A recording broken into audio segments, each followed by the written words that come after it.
Hi, I'm Giselle, and this is SeeSmiX, episode 55. And yesterday, here in the U.S., we recognized Martin Luther King Jr. Cathy Brooks posted this video. I have a dream.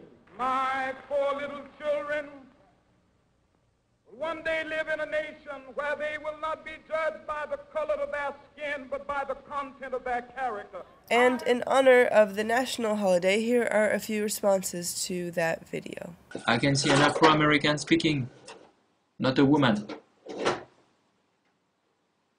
That was funny. I see sort of the same thing, but I also am very inspired by that speech. It's one of those guiding lights in my life. What would happen to a Martin Luther King type, or could he ever exist in kind of the current atmosphere of how we deal with things nowadays? You know, after he was done making the rounds of all the daytime news shows, and then all the pundits kind of told about his, the time he said he didn't like America when he was 14, and due to his nature, I wonder if he would actually be able to survive such attacks in this current atmosphere. Today is not a great place for those who want to stand for something without cynicism. But I also think that he was a man that is specific to his time. I agree that they couldn't exist today, but I also think that part of what made them who they are the times.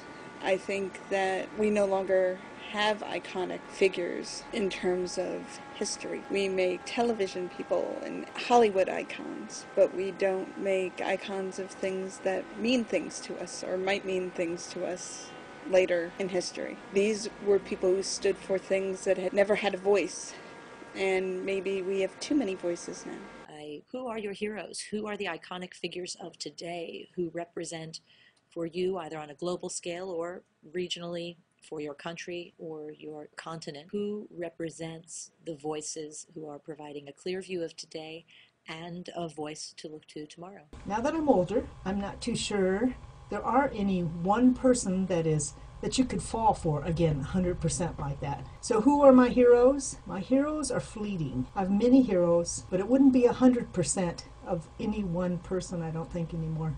So the first thing was, could heroes of yesteryear have survived today? Perhaps they could have. And I think that a lot of the cynicism is in ourselves. If Martin Luther King truly was consistent within himself with his ideals and goals, he could have very easily said, yes, I made a mistake, I did X, Y, or Z, but that isn't what I stand for, and my principles are still critical ideas. Do those facts, when we think about them today, make what he said in his speech any less stirring, any less correct, any less meaningful? And I think that the answer is no. Yolanda King passed away in the last year, which was his oldest child. And when I started to see this thread, I realized that she didn't essentially live to see her father's dream fulfilled. I was doing a documentary about the year 1968, and so I went to Atlanta to interview Yolanda King for this documentary. I will just never, never forget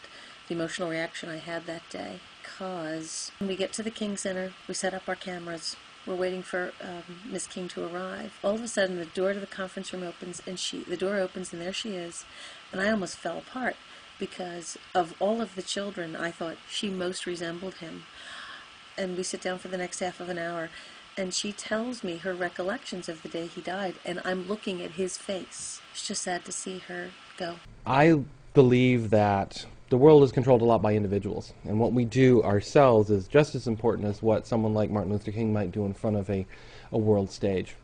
And so I always like to ask myself, what's my dream? What's your dream that you would like to accomplish in the world? And what are you doing about it today?